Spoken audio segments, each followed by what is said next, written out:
रियासतों और सियासतों का शहर, परमार शासकों से लेकर नवाबी बेगमों का शहर, पतली पतली गलियों से लेकर वीआईपी की चौड़ी सड़कों का शहर, लाल पहाड़ियों का शहर, एवरग्रीन हरियालियों का शहर। Welcome to Bhopal, welcome to झीलों का शहर।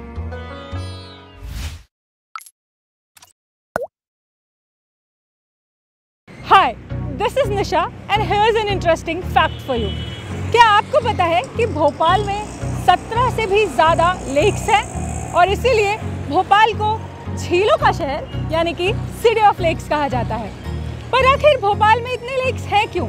अगर आपके मन में भी ये सवाल उठते हो तो आइए मेरे यानी निशा के साथ झीलों के इस सफ़र पर और जानिए कि भोपाल में क्यों हैं इतने लेक्स।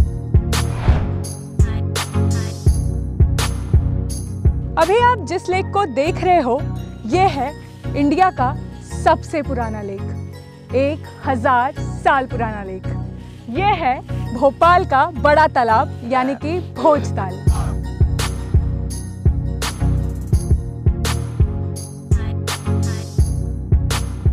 ऐसा माना जाता है कि एक बार राजा भोज को चर्म रोग हो गया था जो कि किसी भी वैद्य से ठीक नहीं हो पा रहा था। तभी एक संत ने राजा भोज को ये उपाय बताया कि अगर वो एक तालाब बनवा ले जिसमें 365 ट्रिब्यूटरीज का यानी कि 365 नदियों का सहायक नदियों का पानी आए और उसमें वो नहाएं तो उनका ये चर्म रोग ठीक हो सकता है। तो फिर क्या, राजा ने बेतवा नदी से 32 किलोमीटर दूर इस बड़े झील का निर्माण कराया और फिर इसमें नहाकर वो ठीक भी हो गए। क्यों हो गए ना हैरान आप भी ये कहानी सुनकर? अब ये कहानी कितनी सच है ये तो पता नहीं, लेकिन ऐसा कहते हैं कि राजा ने उसमें स्नान किया, इसलिए अपर लेक का नाम भोजताल भी साल 2011 में राजा भोज के सम्मान में रखा गया। इस लेक को कोलांस नदी पर डैम का निर्माण करके बनाया गया था। भोपाल वासियों के लिए ये लेक पानी का एक इम्पोर्टेंट सोर्स भी है। लगभग 40% घरों में रोजाना इस लेक से पानी पहुंचता है।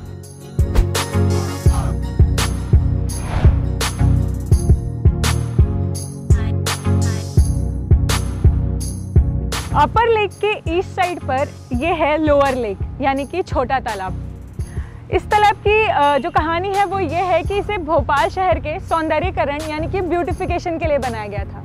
और वाकई जिस जगह से मैं देख पा रही हूँ ये तालाब बेहद सुंदर लग रहा है।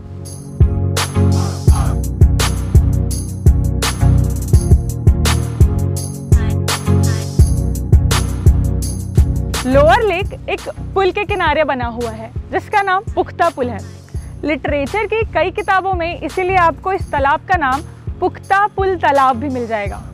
एक और बात कि अगर हम लोअर लेक और अपर लेक के एरिया को मिला दें तो ये पूरा एरिया मिलकर बनता है भोज वेटलैंड्स। एक और इंटरेस्टिंग बात, क्या आपको पता है कि अपर लेक का बॉटम लेवल लोअर लेक के सरफेस लेवल से हल्का नीचे है?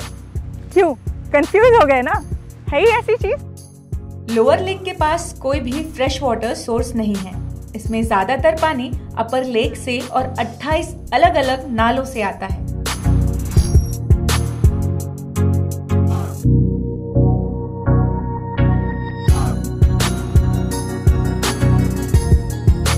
और अभी हम जिस जगह खड़े हैं वो है भोपाल का सबसे सुंदर झील शाहपुरा लेक।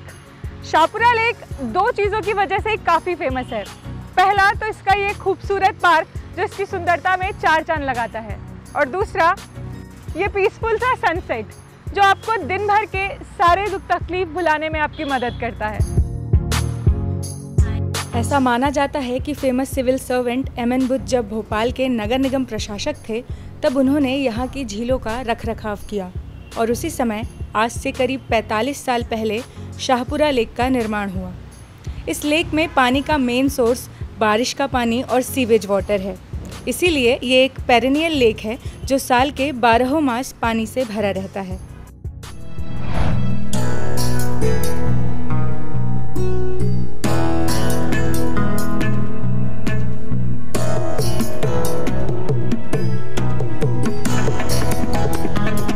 बात तालाबों की हो और मोतिया तालाब का जिक्र ना हो, ऐसा तो हो ही नहीं सकता। मोतिया तालाब का नाम मोतिया क्यों पड़ा जानते हैं आप? इस तालाब का नाम मोतिया तालाब इसलिए पड़ा क्योंकि इसका पानी एक समय में मोतियों सा साफ और एकदम ट्रांसपेरेंट हुआ करता था, यानी कि पारदर्शी। हालांकि अब लोगों की लापरवाही ने इसे काफ़ी गंदा कर दिया है, पर एक समय में ये पानी बहुत ही साफ हुआ करता था।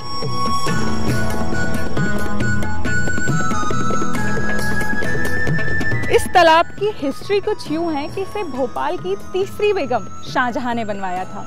इस तालाब को ताजुल मस्जिद के बगल में बनवाया गया और इसका मेन पर्पस था वुज़ू के हौज़ के लिए, यानी कि नमाज पढ़ने से पहले शारीरिक शुद्धि के लिए। इस तालाब के बनने के बाद ही ताजुल एशिया का पहला सबसे बड़ा मस्जिद बना। मोतिया तालाब के दूसरी तरफ आपको नवाब सिद्दीकी हसन खां तालाब मिलेगा। मोतिया तालाब से बढ़ते पानी की निकासी के लिए इस तालाब को शाहजहां बेगम के दूसरे पति नवाब सिद्दीकी हसन खां ने बनवाया था।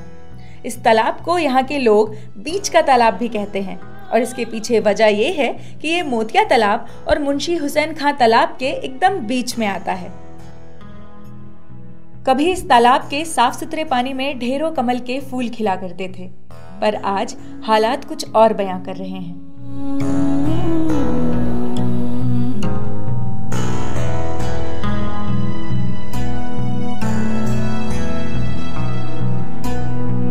और यह है मुंशी हुसैन खां तालाब, जिसका नाम हुसैन खान के नाम पर पड़ा, जो कि नवाबी शासन में रियासत के समाज सेवी थे।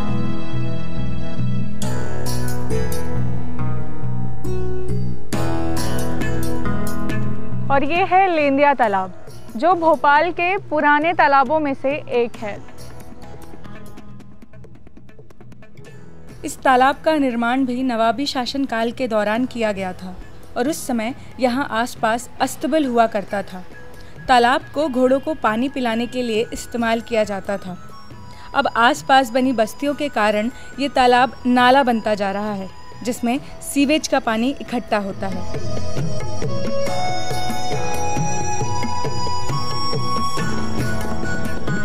अभी हम जिस लेक के पास खड़े हैं वो है जवाहर बाल उद्यान लेक। जैसा कि नाम से ही जाहिर हो रहा है, ये लेक जवाहर बाल उद्यान यानी कि एक पार्क में बना हुआ है।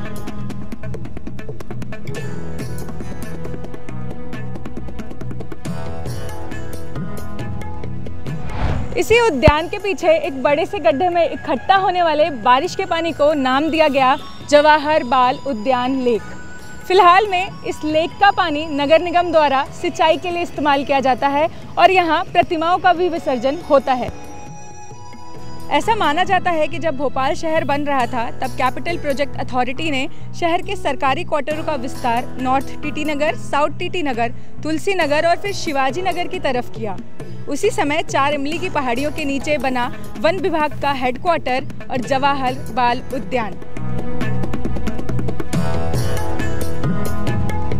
इनके अलावा भोपाल में और भी कई झीलें हैं, जैसे Sarangapani lake, Mulla Sarovar lake, Manit lake, Nariyalkheda golf course lake, Preetnagar lake और बड़खेड़ा लेक।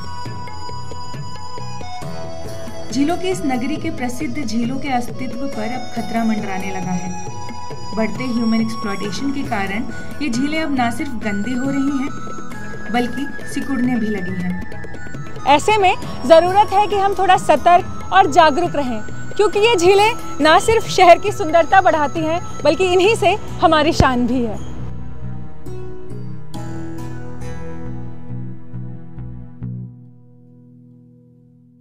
अगर आपको ये वीडियो पसंद आया हो तो इसे शेयर करें और चैनल को सब्सक्राइब करें।